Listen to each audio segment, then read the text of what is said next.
Am I the a-hole for saying my daughter's IEP is making her lazy? My daughter Katrina, 15 female, is a sophomore in high school. She has an autoimmune disease and is hard of hearing.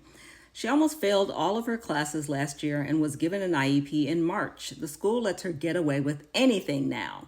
My daughter gets a treatment once a month that makes her feel sick the next day. We try to book it for a Friday so she doesn't have to take an extra day off school, but this month my wife was only able to take her on Wednesday. Oh, this is dad. We made her go, well, maybe not. We made her go to school on Thursday, and later that day, I got an email from her physics teacher asking if she was okay because she fell asleep in class.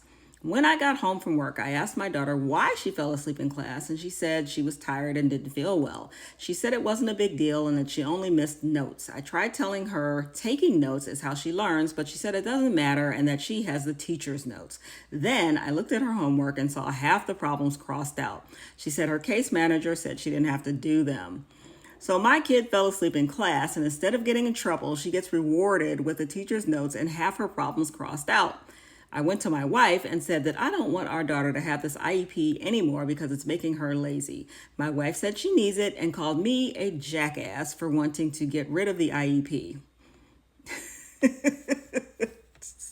Is this a man? Oh, it does say it's a man. Okay.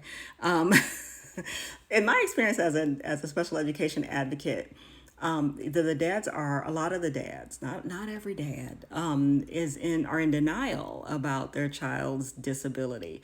I'm torn on this because the daughter is 15 and is just getting an IEP, and apparently never had an IEP. It doesn't say, but didn't have an IEP for, I'm assuming hard of hearing happened way before the IEP. And so I'm assuming that I'm making assumptions that she's always had an autoimmune disease and that she's always been hard of hearing.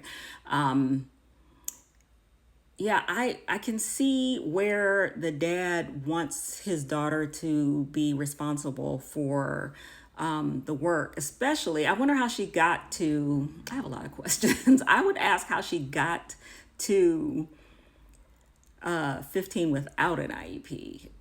And, you know, I'm curious about that because if she was able to do the work before, I mean, you get qualified for an IEP when your disability is affecting you at school.